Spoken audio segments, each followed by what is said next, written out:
Les, thank you for coming to speak with us today. Could you start out by telling us your name, how you originally came to Redondo Beach, and your family's relationship to Redondo Beach? And we kind of are going to frame it in living here, working here, and playing here. Right. Well, my name is Leslie C. Guthrie, Jr. I got that name because my mother wanted a girl and had all pink stuff all set up, etc. And so when I arrived, she was so disappointed that she had named after his father, who she didn't like, who had left before I was born. My father was, and both my father and mother were born in Los Angeles. He in 1901 and my mother in 1904. And my father moved with his mother to Redondo somewhere around 1912, I think, 1913. They lived in a house just a block north of the City Hall on the east side of the street.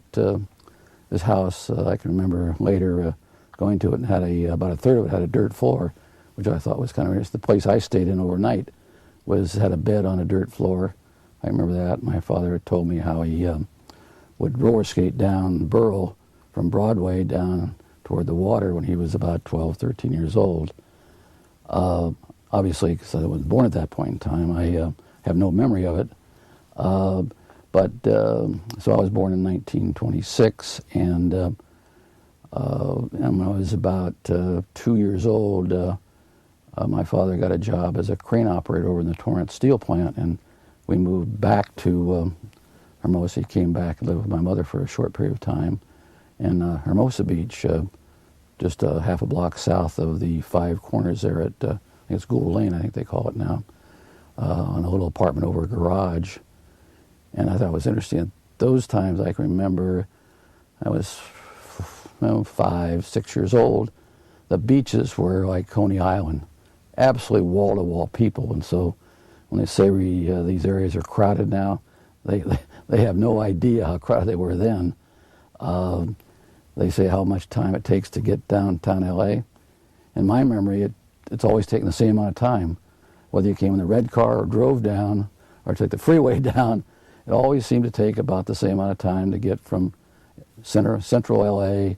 to the beach area. And we have actually in the beaches, because we had less people we ever had when I was growing up. My uncle, who was a gambler, he was a pit boss on the gambling ship Rex. So I can remember my mother taking me out on the water taxi when the employees would all go out to the Rex. And the taxis were kind of long, thin boats with canvas over the top. And I can remember when you get to the Rex, two guys would grab each of my arms and pull me up, and I'd run around the crap tables, and I was just big enough my eyes would go over the top of the crap table. And then when the place was ready to open, my mother would then take me back into the beach. And I can remember doing it 2 or 3 times because the only body in our family that had any money was my uncle. During those period of times, I was in the early 30s, in the Depression times. And then we moved back to, when I was about maybe 4 or so, we moved back to 61st in Vermont and Los Angeles. And I remember the earthquake, the Long Beach earthquake, I think it was, 32, 34, somewhere around there. And when it hit, I was playing horsey on somebody's shoulder, and I couldn't think, was I being pushed down or what it was? And all of a sudden I saw the fireplaces all being knocked down, and then I can remember bringing the food baskets in, because that was really the only kind of stuff we had to eat from the county would supply us. And then my uncle, who was I say was at that point we thought he was the most wealthy guy in the world, he would bring little gifts for us and so forth. My next kind of contact with the South Bay is that I used to come down during that period of time. I'd go to the Plunge. I'd take the red car down. It would cost a dime from where we lived to get down to Redondo, and I'd swim the big Plunge. And I remember sitting on that kind of a walkway or something that divided the Plunge in half, sitting there and watching everybody, and that was always a big deal. And that whole area would just, as a kid, was fascinating. My mother always told me about, that's how her and my father kind of met. He was a kind of a dandy. He loved to dance and dressed very, very well and so forth, and they'd come and dance in the ballroom down there, and that was her romanticizing her life and why she fell in love with my father. Of course, but then she found out she couldn't live with a dandy, and and they didn't get along very well. So he kind of went out of my life, and the next time I kind of had contact when I got out of the Navy. I joined the Navy. Well, from about early 30s, as I say, I lived in Los Angeles, 61st Vermont, 84th in Bronson, 24th Street in Crenshaw. Went to Mount Vernon Junior High School. Then we moved down, the start of the war, we moved down to Long Beach. I went to Long Beach Poly. And I got out of high school in 1944 and joined the Navy. Was on active duty for 2 years. The war got over, and I can remember I went back to UCLA and remember coming down to the Biltmore at a big dance. I can remember doing that when I got out. Our fraternity had rented the ballroom one night. I remember that, and that was always fun. We always kind of roamed around Redondo in the South Bay in college. Then I got out of school and got my contractor's license and started building houses and remodeling and so forth. And then the Korean War started, and I got recalled to active duty in 1952. And my first duty station, I was living at the time on Beverly Boulevard in Los Angeles, and they told me to report to headquarters down in San Diego. I moved down, I went down there, was there a week. They sent me back to a sub headquarters in downtown Los Angeles, and then they sent me out to 190th and Normandy. It's a Navy plant that was operated by Douglas at the time, and it just seemed more logical to move back to the South Bay. So we lived in Hermosa at that point in time, where our first daughter was born, and we lived there for 2 years, and then I decided to stay in the Navy, and we got stationed in the Aleutian Islands, and then from there to New York, to Oakland, and then I got out of the Navy in 1959 after 7 years on active duty, and then I ended up in Oakland, where I was working at the time. I put together some apartment projects with an investor, and I came down and bought a house again in Hermosa Beach. And my son was about 3 or 4 years old, and we thought it was going to be a great thing because I didn't think I'd be staying there very long. So I would go up during the week and work in Oakland and come back on Friday nights and spend the weekend. But my son just hated the beach. All he did was scream and hate and everything else. Well, now you couldn't get him out of the beach. I mean, couldn't even get out of the water. He's 49. He's still surfing practically, 4 or 5 days a week, and ride his bike up and down the Strand like he's still a teenager as he was. But so we then just said the heck with it, and we gave up the house and moved back up. We bought this terrific little house, the rental on it in Hermosa for $24,500. I'll never forget it. And it's probably worth it, I don't know, $1 million or some damn thing. So we were up there. We lived there for a couple more years, and I had the opportunity to come down to Los Angeles again to become head of development of a company called the Jantz Corporation. Jantz is a company that developed all Westwood Village and Los Feliz area and Thousand Oaks, and I took over that job. And in my era, we started Kahanapali at Hawaii. We had the Thousand Oaks project, was 10,000 acres. I started and bought all the land for Snowmass at Aspen. I started that project, a big project in Lake Nacimiento. Oh, we bought Sun Valley. I was the first person into Sun Valley and put together that purchase from Union Pacific.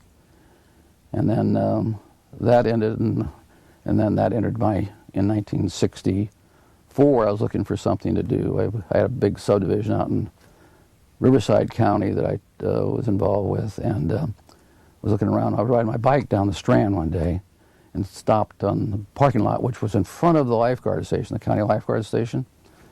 And I said, well, what's this all about? And so I called Harrison Daigh, was the harbor director at the time. I called him. I said, what's going on here? He says, well, you know, we're in trouble. The harbor bonds are in default. They're selling at 80 cents on the dollar, and we're just looking for somebody to come in and you know, start developing. They'd gone through some big storms, and they had a big lawsuit with the Edison Company, and things were really in great turmoil in the early, you know, about 63, 64 area, 19. And he said, come on over. So I said, well, let me look at a title policy to see what this is all about.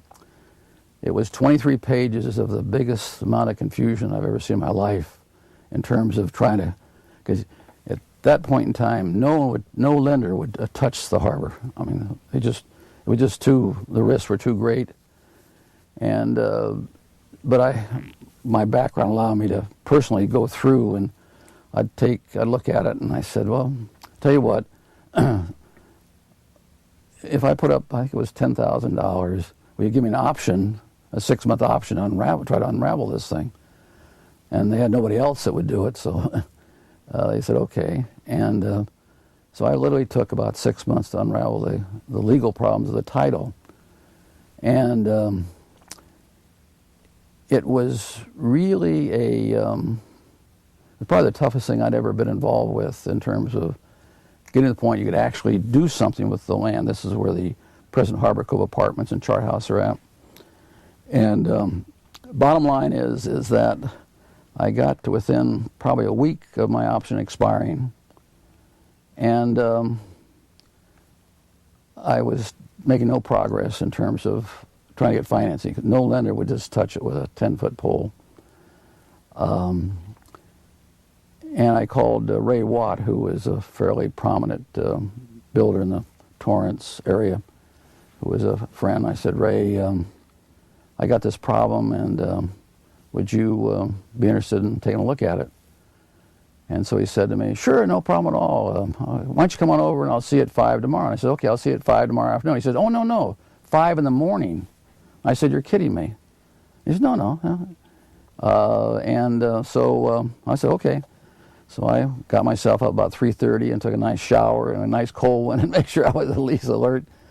And I went over, and I got over to his office about 4:30. His office over in Normandy, and the lights are ablaze. I mean, the whole place was just, cars were all over the parking lot. It was, he was negotiating with 3 different people at that time in the morning. He said, okay, go over and sit over in this office over here. And he just recently sold his company to Boise Cascade, so they were looking for deals. They just had to expand because they had this Harvard Biz School master of the universe type guys running from that side of the equation. And so he sat me in the corner. I literally made a deal with him probably about a half an hour, and they financed the building of Harbor Cove because they could use their corporate lines of credit. They didn't need to have mortgage lines of credit, which was what I would have had to do. And so we started construction of Harbor Cove shortly thereafter. We just got the caissons drilled for the foundation, and a plumber strike occurred. And that went on for probably about 4 months and stopped everything. I mean, it was, you know, I said, what the heck have I got myself into now? That period of time, I went almost 2 years without a dime of income, and I had 5 children and a mortgage. Fortunately, I had, where I built my house, I had some rentals on it, which kind of paid the mortgage and the rent, thank goodness. And so all I did was make enough money for food and, you know, taking a movie once in a while. And that we got through that. We finally got opened, I think our first, about 1968. Our first renters moved in.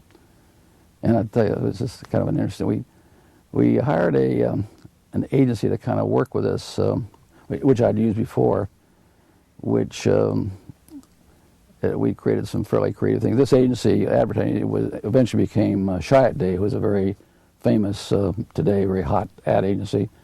Guy Daigh and Tom Faust, that was originator of that agency. Then Faust actually came to work for me, and Guy went and merged with Chiat, and that went on to this huge thing.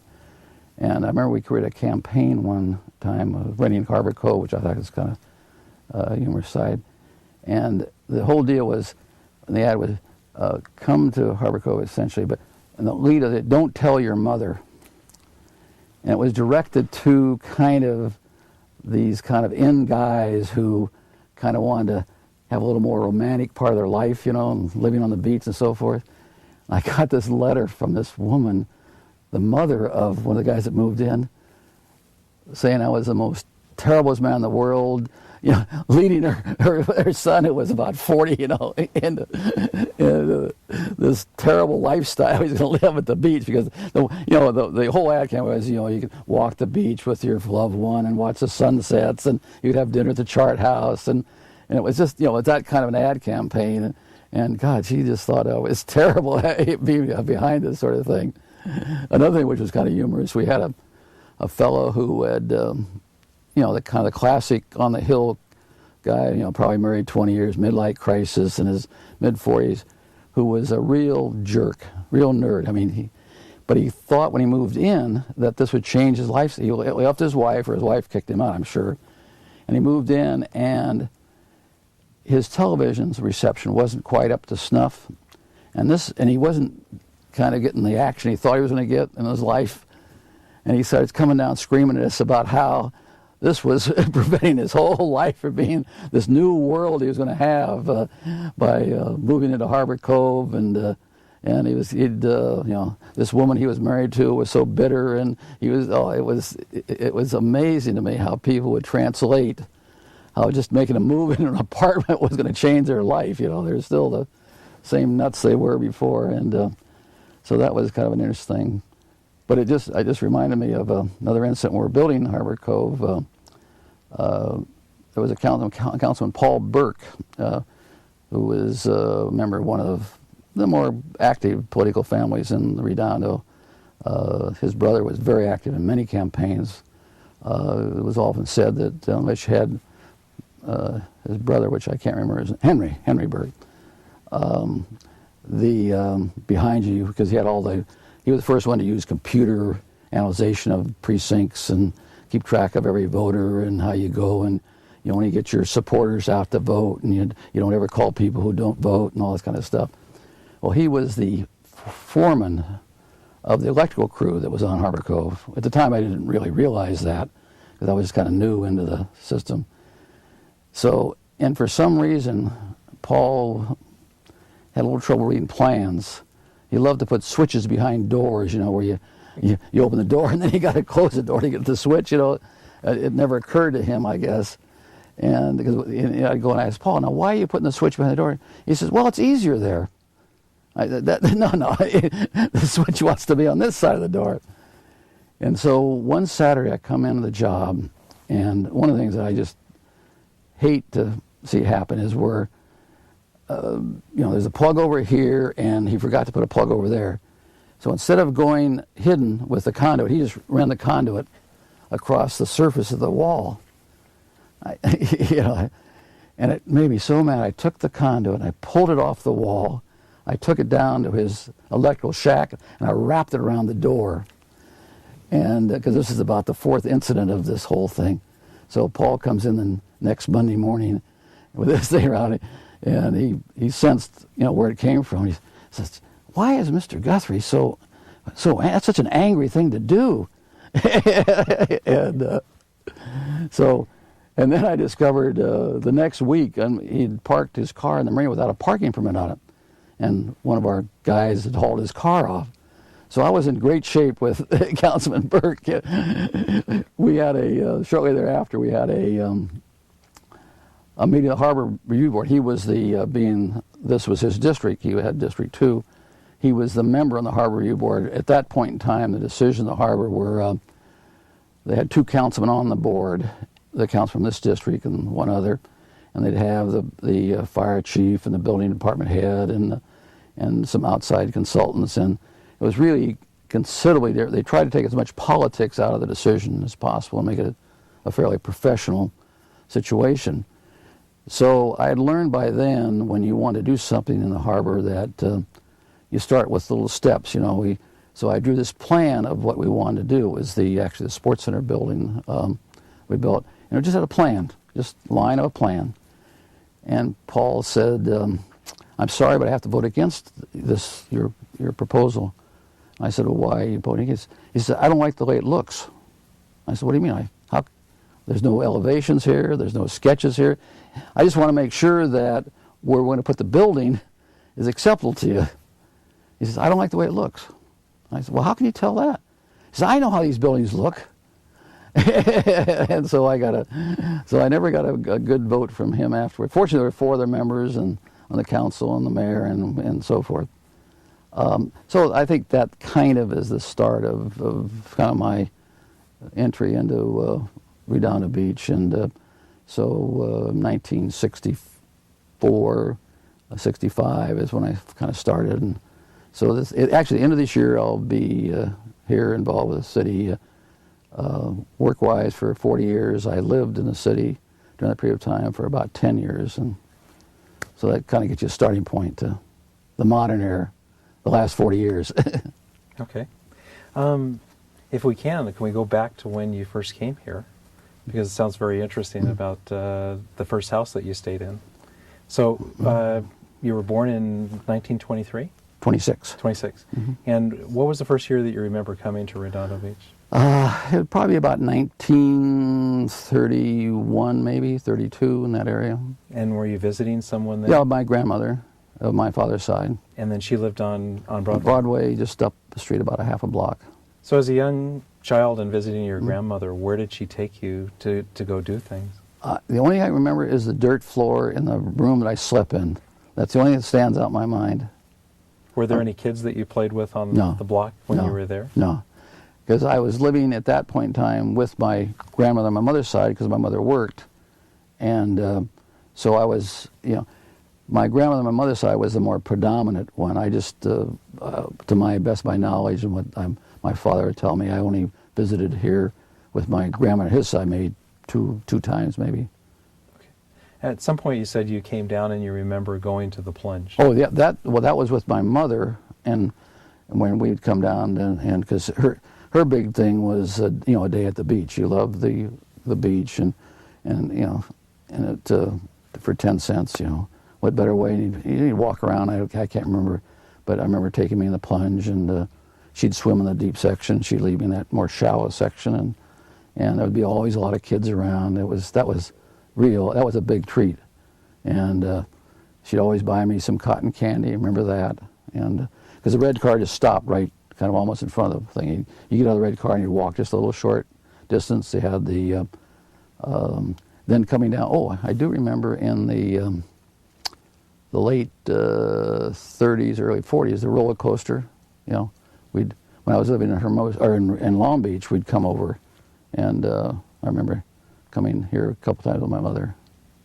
What kinds of things would you do when you said you walked to the plunge? Do you remember was the Redondo Hotel still there, or were there any businesses? Do you remember what the businesses were like where you ate? And oh yeah, well I remember in the let's see, it'd be about 19. Let's see, in the 50s, I remember on the pier was a great place. It had all the fish stores. They'd probably have at least half a dozen different fish vendors. You'd get we always bought the smoked albacore, and then at the head of the pier there were 2 great restaurants, one on each side of the head of the pier.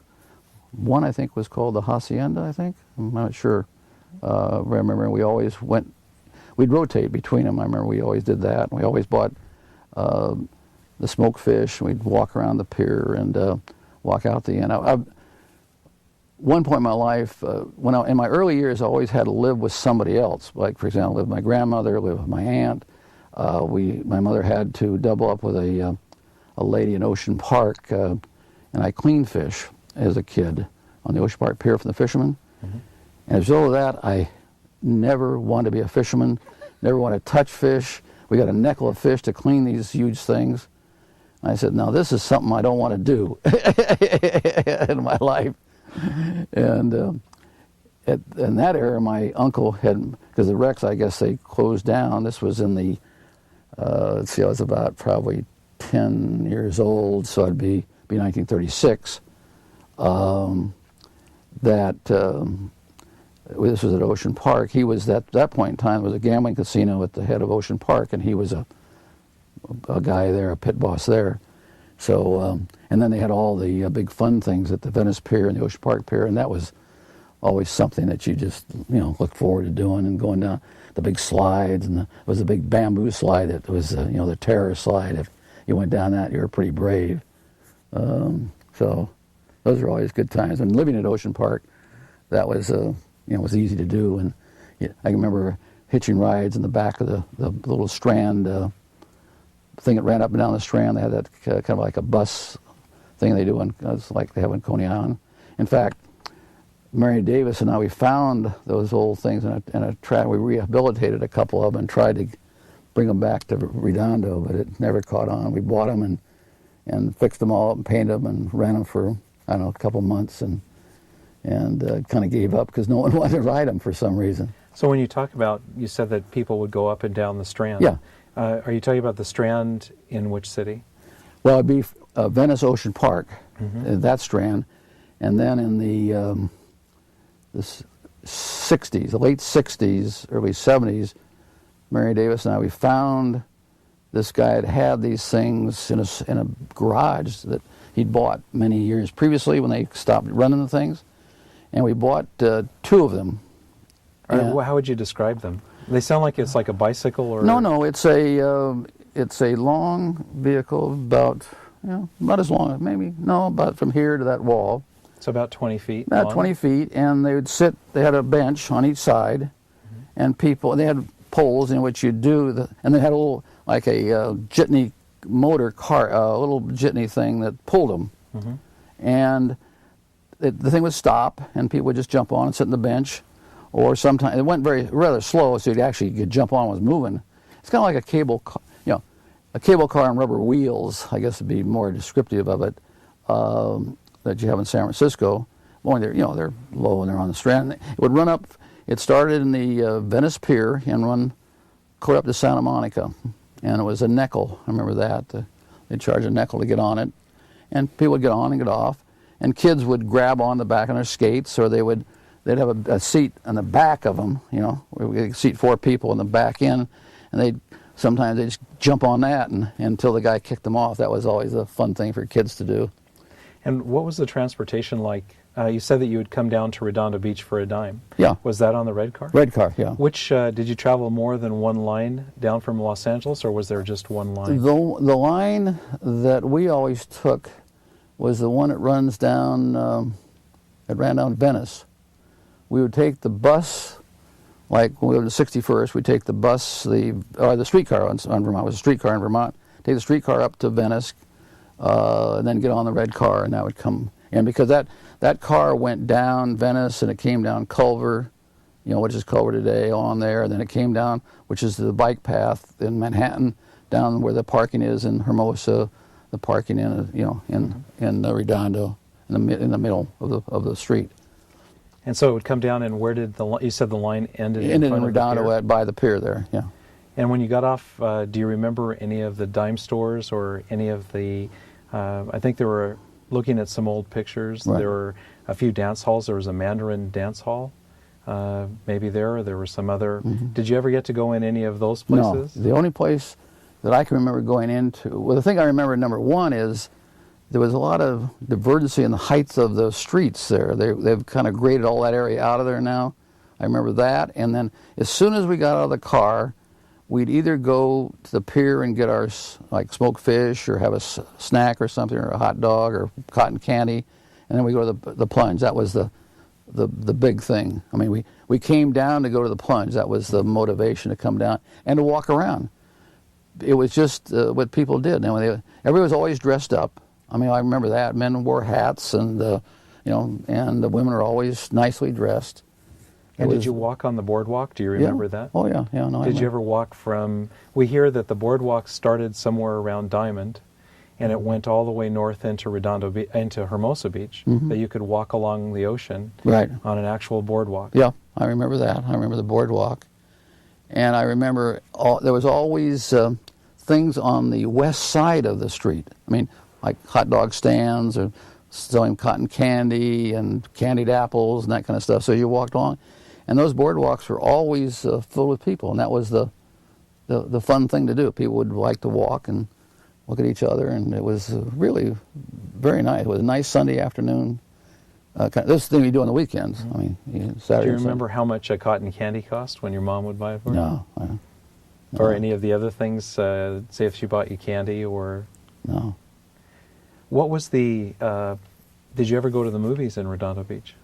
Well, oh, yeah, well, not when I was that young. When we came back I got recalled, not recalled, when I joined the Navy, let's see, we came down, and then when I got recalled, we came down, there was the movies that aren't here, there was the movie down on the water down there. There's a Strand? There's a Strand, the Fox? The Fox movie. We go in there and you'd in there and you'd listen to the rats run around the damn place. That was but it was convenient. And we remember the one that was on the corner. Where is that at? Oh, on Torrance Boulevard. Yeah, we used to go there all the time. But the big one was the one down in the water. That was the ones where you heard the rats. Heard the rats. Yeah. What was that like when you were sitting in the seats and you could hear the rats? Oh, under sure, your feet? they'd be running around, but that was. You'd kind of pick your feet up a little bit. You weren't sure what that was, but it wasn't. In those days, price, because you didn't have you tendered your money now. I mean, when you think about it, most people just, pay another $1 for a movie. You're worried about 15 cents or 10 cents, and because that got you something else. There's a lot more consideration to saving money, and so the pricing. The reason you went there was because it was cheaper. That was the total motivation. So you put up with the rats. Mm-hmm. Do you ever remember a roller skating rink near the pier? And did you ever go there? No, I don't. I don't remember. We've heard stories about wrestling, that they had professional wrestling and roller skating near the pier. When you were at the Plunge, do you remember the diving high dives? Oh, yeah. Sure. Yeah. What do you remember? And a question I've had, I've always seen people in the rented Redondo seats. Did you rent a seat? Oh, sure. Yeah, I remember that. My memory is that you had to get those things. I mean, it seemed like everybody had the same suit on, is my memory. I don't remember taking my suit there or having anything other than the suit they gave you. And do you remember what that was like, what it was made of? My memory was kind of dark, black or something like that, and it had some kind of a symbol on it. And it came up, around. I remember that. It wasn't like a pair of trunks. So you had to be covered both top and bottom? I don't know whether that was a rule or not. I mean, I just remember that there were funny-looking things. Did you ever get involved in? You said you liked to go to the beach. Yeah. What was there on the beach to do when you were there? Is it just lying in the sun, or were there activities that people did on the beach? No. Well, no, it was too crowded. I mean, you couldn't. They didn't have like volleyball like you have now. It was just too crowded. It was just too many people. The thing was that everybody, they came down and they brought always, it was like picnicking and their food and so forth. And I liked the waves. My memory is the waves were better then, but I don't know why they would be. But I mean, we used to like to ride the waves. We'd have inner tubes. We'd take tire tubes, and we'd ride them on the inner tubes. I can remember that. So you'd ride the waves with the inner tubes. Inner tubes, yeah. Moving forward to when you came back to Redondo Beach, you talked about the Lifeguard Station. Where was the Lifeguard Station? Lifeguard Station would be, it's directly east of the Harbor Cove Apartments. It would be directly west of Harbor Drive, north of Yacht Club Way. It was the headquarters for the Lifeguard Station. That was when I originally made the agreement with the city. We were to build Harbor Cove in 2 phases, the phase that's built there now, and then a second phase, which included the removal of the Lifeguard Station and the area directly east of there, which is now a city parking lot. And part of the agreement was we had to move that and pay for it. So, in fact, we employed Corr and Everdeen to be the architect of the project that moved the station up to Hermosa Beach Pier. And when we built that, it was designed to remove the antiquated toilet facilities that existed at that period of time. Now, those toilet facilities were just removed. They were supposed to be removed within the next 2 years thereafter. They actually removed some 37 years thereafter. So you see the pace of local government sometimes is a little bit slow, but maybe eventually it does happen. So you said these bathrooms, were they part of the Lifeguard Station? Well, the county Lifeguard Station, I believe, had some public bathrooms with it, because their facility, the underside was all kind of like garages for their equipment, and then they had a second level, which is their offices, and they had the lookout station and so forth. And their design was, their whole concept was to move the headquarters up to Manhattan Beach, which they're there now. And they're actually at Pier Avenue in Hermosa Beach? Well, they were to split the station. The scanning part where they watched the water was going to be, part of that was going to be at Hermosa Beach, just south of the pier. And that station, where the architect was Corr and Everdeen, and I built it with, as a general contractor, I built the building. And that building had public restrooms in it that were going to replace the public restrooms which were there. It was in a one-story, very old building. And those, as soon as we got the public restrooms built, they were going to demolish the old restrooms. And what I'm saying to you, they finally demolished them with the project that they're just finishing up now, some 37 years later. So when you, as a contractor, did you ever do projects in Redondo Beach, the things that are still here today? Yeah, well, yes, on our leasehold in King Harbor. All on the leasehold? Yes, all on the leasehold. We've never built anything in Redondo as a contractor would normally be doing stuff for other people. We've only built in Redondo from our own account. We did do things during the early days in Riverside County. We did some projects, and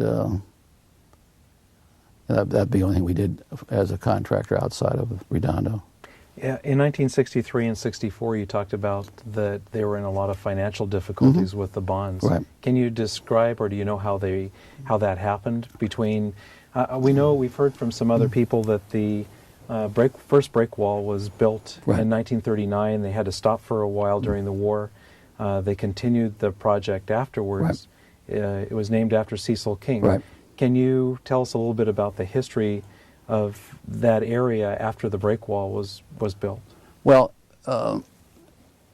my memories, because I was around the area obviously during that period of time, was initially when you were talking about 1939, there was housing along where our leasehold and the Cheesecake Factory was, and every so often that housing got pretty well pounded, and the houses, water had come in, and they first tried to protect them with riprap rock, big rock in front of the housing, and that did some good. Then they started the breakwater, as you say, in '39, and then the war came on, and then they then built some more of the breakwater in the late '40s, and that breakwater was still built too low, and that was topped, and by that time they'd cleared out the houses, and they started kind of the King Harbor project.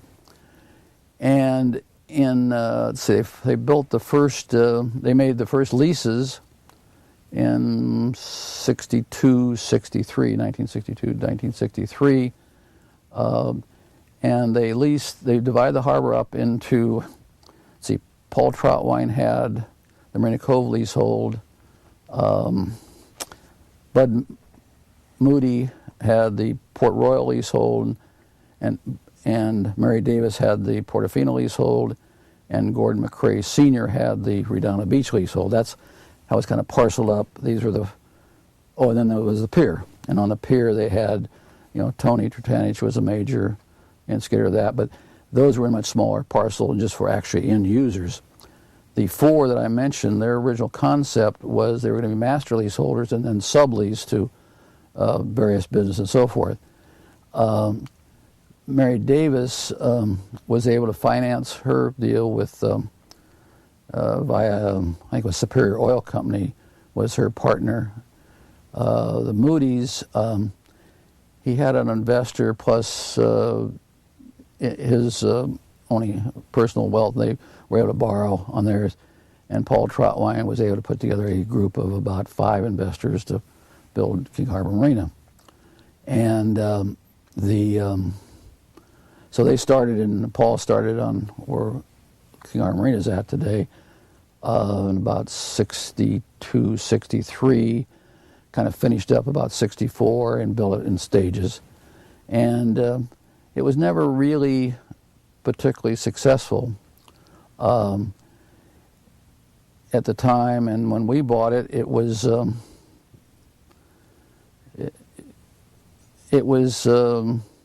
really not a successful operation, frankly. In fact, the first 2 or 3 years after we bought it, I put together an investor group of 18 investors that we bought it with. I said, why did I ever do this? I thought it was the biggest mistake I ever made in my life. And what I've learned subsequently, as you reflect backwards, is that your only solution in life is just be persistent. You just hang in there and wait and just do the best you can, and somehow it works out. And thank God it did. And it's now it's the best thing that ever happened to me. When you think backwards, and it's like kind of like the you look at the careers of a lot of say entertainment people, and they look like they're overnight successes, but you find they've been going through the country singing at honky tonks and everything else for 15, 20 years, and all of a sudden they get a hit record, and it happens. So, and that's pretty much the history of that. One of the things that when you talked to Dinah earlier, you talked about the effect of the earthquake, of the Northridge earthquake in 1994, and I know that people came to your leasehold from San Pedro, from Long Beach, because of the liquefaction that happened on your property. That's something that they were all interested in. Can you tell us about that earthquake, in the Northridge earthquake, and how it affected the leasehold?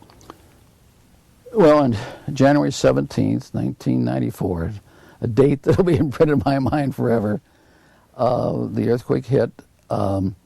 It was an earthquake that moved north to south, and the way that King Harbor is built, there are spits of land that are perpendicular to that north-south orientation, and what it did, it pushed water through the sand underneath the spits of land and essentially liquefied it. Just that water rushing through the sand essentially floated the sand up, and then it just collapsed, and that's called liquefaction. What happened is the ground on what they call Mole B, which is this long spit of land about 1,000 foot long, moves, a good portion moves 17 feet south, including the trees and everything, smashed into the slips on the south end of that spit and dropped approximately 4 feet.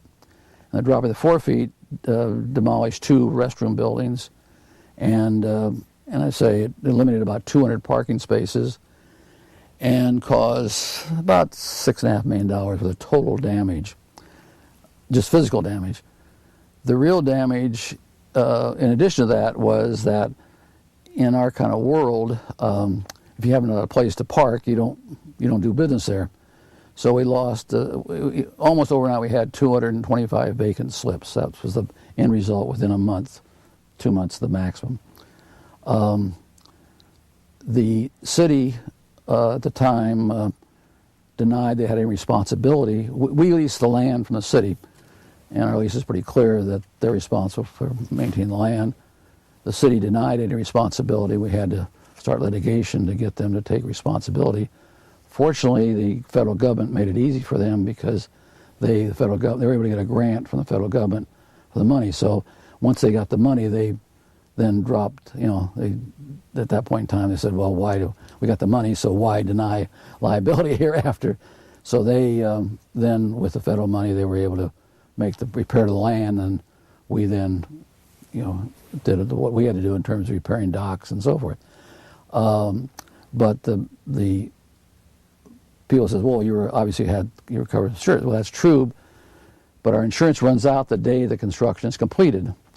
Getting 200 boat slip tents back is another story, because once they go to someplace else, they get friends and they just stay there, and they say, why should we move back? So this is the first year. This year here is the first year we're back to that pre-1994 level of business activity.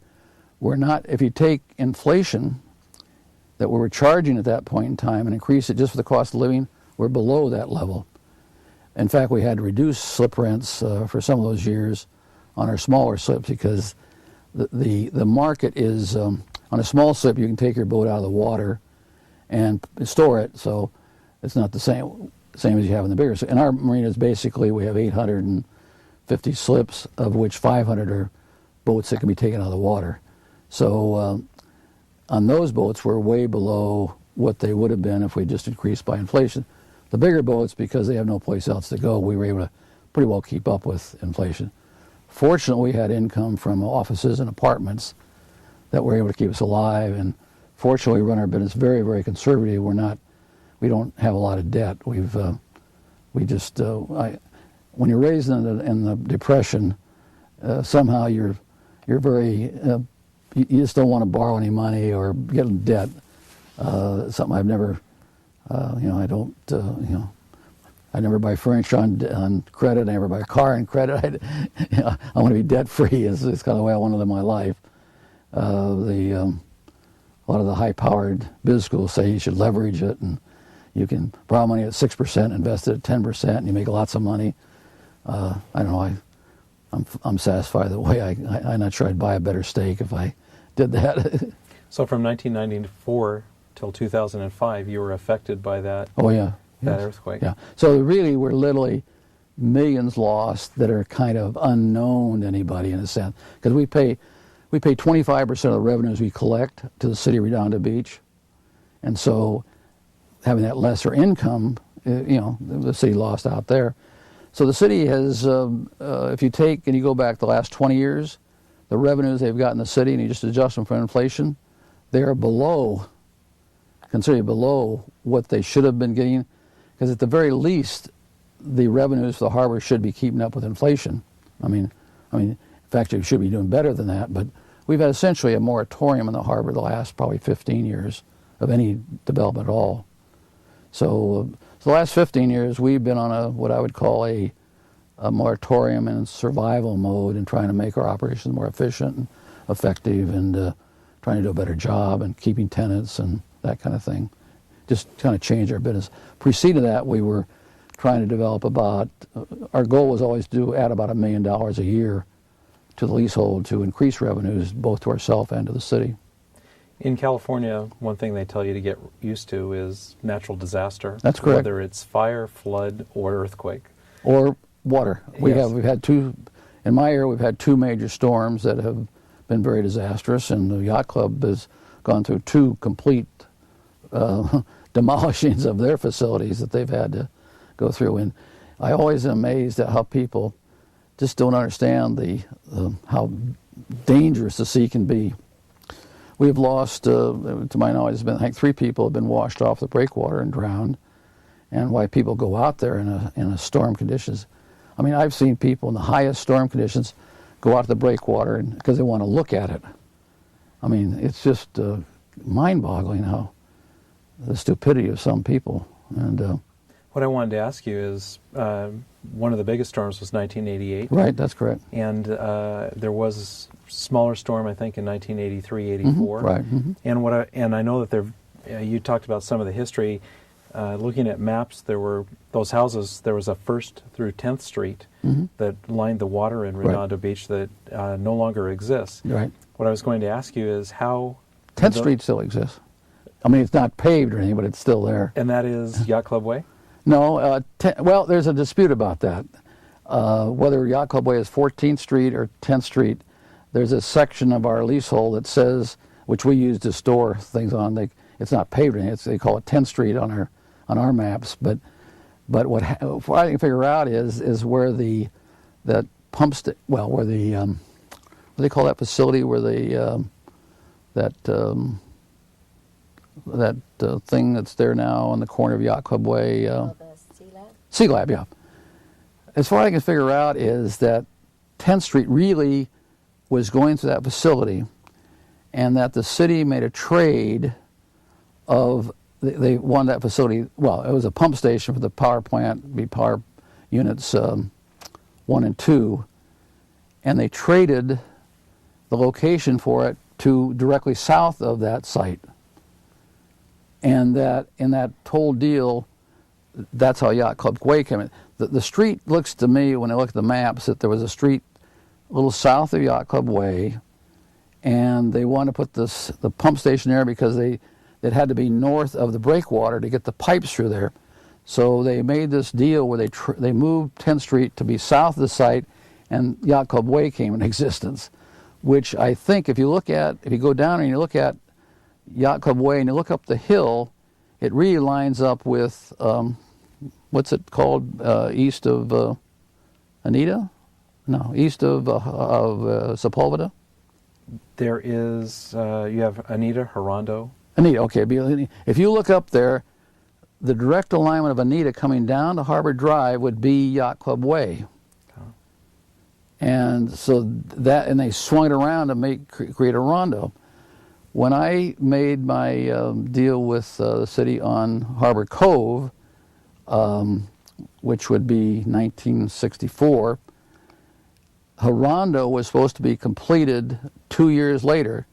I think it got completed, I think it was 12 or 14 years later. My memory is somewhere in that area. And it swung around. And so that looked to me, but it's the record, and we've done a lot of research on that, and I can't attest to you that it's my conclusion of what seemed to have happened. During that period of time, the city was more like you run your personal life.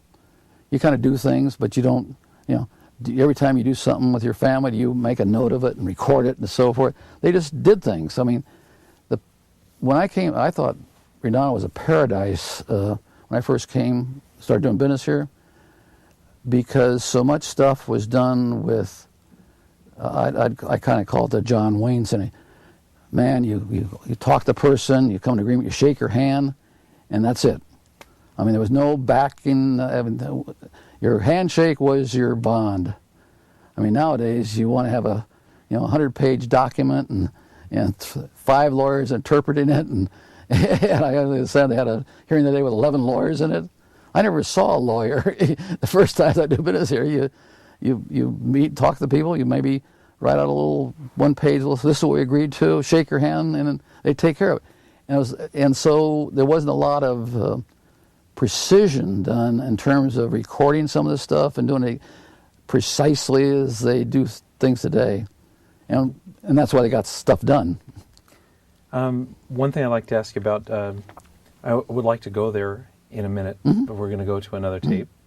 But in 1988, what did the storms do to the chart house and the parts of your leasehold that are furthest to the west? Well, we lost, in docks, we had about $250,000 worth of damage.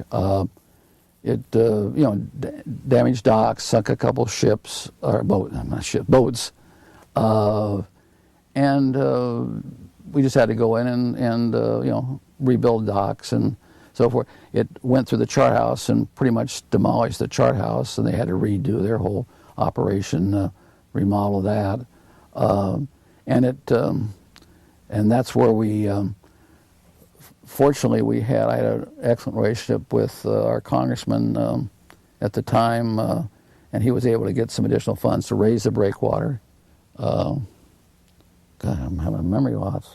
Norma Leases, Mel Levine, terrific guy, and he was able to get some additional funds, and they were able to raise the breakwater right shortly after that, and kind of cured the problem. When I first started working in Redondo Beach in 1982, there was a beach house that was on the sand. A what? There was a house on the beach. Oh, right. Yeah. And there was an elderly woman that lived there. Was that part of your leasehold? Yes. Or yeah. Can you tell us a little bit about the house? Dora, I forgot all about Dora. Dora was, her and her husband, they also had a boat in the marina. They lived on their boat. Dora was a psychic. In fact, I had her do some readings for us. We had a party one night, and she came and terrific job. And her and her husband kind of got in the outs, and she moved in that house originally was built as the sales office for the Harbor Cove Apartments. It was located on Harbor Drive, right in front of the building. And we then moved it, a boat broker wanted it, and we got into a deal with him to sublease where the present tennis courts are at. He got a line of boats, and he was also a broker, so we moved it down just north of Marina Way, and he sold boats there for a while and couldn't make it. The terms of the city lease were such that it just didn't make it. He couldn't pay what the city wanted and everything else, so he went away. A fellow named Carlson, my memory, yeah. And then we moved it from there to the beach there, and two airline pilots, Pan Am pilots, had this idea. The reason we moved it was to have a beach club, and they had all these airline friends. They were going to make this a real swinging place for all their airline buddies. And so they went in there and remodeled it a little bit more and kind of made it a beach club, and it lasted maybe a year or so, and they got tired of it, and then it became vacant. And then Dora said she wanted to move it, so he rented it to her. At this point in time, I mean, this thing's been moved around. I said, I'm not going to move this thing any more times. Enough's enough. And she moved in there because she was announced with her husband, and let him stay on the boat, and she stayed there. And she did psychic readings in there, kind of undercover. Well, I don't know that to be a fact, but that's what they tell me. And she was really a unique lady.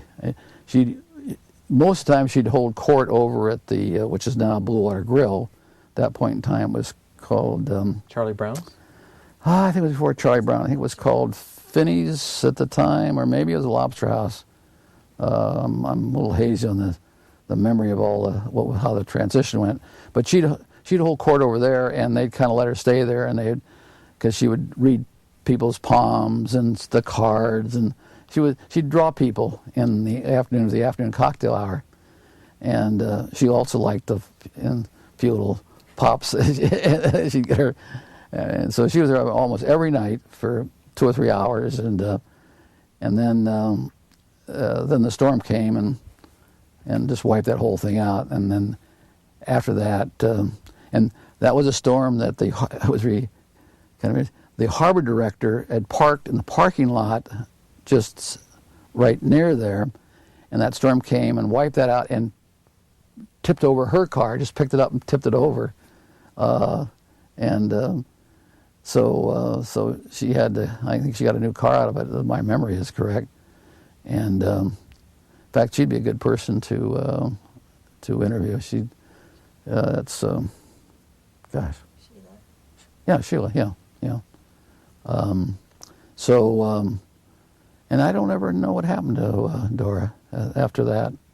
I know her husband was. They found him one night in the drink, drowned, and he'd gotten.